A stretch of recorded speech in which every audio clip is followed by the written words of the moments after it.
আর যে মানুষগুলো এই গোয়েন্দা বিভাগের বিভিন্ন দায়িত্বে যারা আছে, বিশেষ করে আয়না ঘরের সাথে আর এই ডিউবি অফিসে কাউন্টার টেরোরিজমে যারা দায়িত্বে ছিল, এই মানুষগুলোর কোনো মাপ নেই।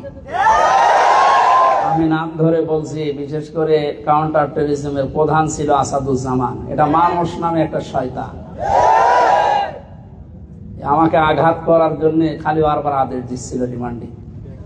এরপরে এএসপি আতিকুর রহমান, এএসপি শেখ ইমরান হুসাইন, এরকম যে মানুষগুলো ছিল কাউন্টার টেরোরিজমে, এদের দায়িত্বে এই 7 তলায় বহু মানুষ গুম ছিল। ওই সময় চোখ বেঁধে আমার নিয়ে যেত, আমি আওয়াজ শুনতাম। কেউ 5 মাস 7 মাস 2 বছর 5 বছর ধরে, ও জানেই না যে পৃথিবী বলতে কিছু আছে।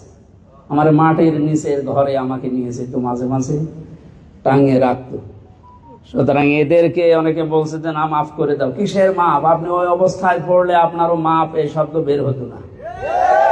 নবীজি মক্কা বিজয় করার পরে ওই যে 11 জন না কয়জন ভাই, 14 জনের ব্যাপারে বলেছিলেন যে এদের কোনো ক্ষমা নেই। কাবা শরীফের গিলাফ ধরে থাকলেও এদেরকে মেরে ফেলা লাগবে।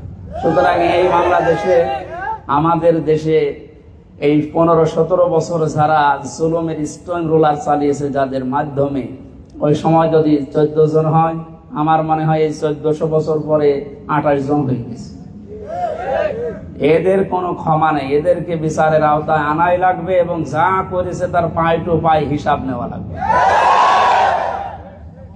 শাহাদতের সর্বোচ্চ মাকাম মর্যাদা আবার ওদের জন্য কামনা করে আজকের তেলাওয়াতকৃত আয়াত থেকে আমরা আলোচনা আরম্ভ করব ইনশাআল্লাহ। ওমা তাওফীকি ইল্লা বিল্লাহ। আমি প্রথমে বললাম না, আপনার মূল কথা শুনে ফেলেছেন, কারণ আমার আগে যিনি কথা বলছিলেন শ্রদ্ধাভাজন আমার উস্তাদ।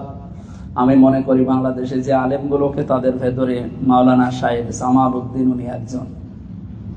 তাত্ত্বিক কথা বলেন, গবেষণামূলক কথা বলেন।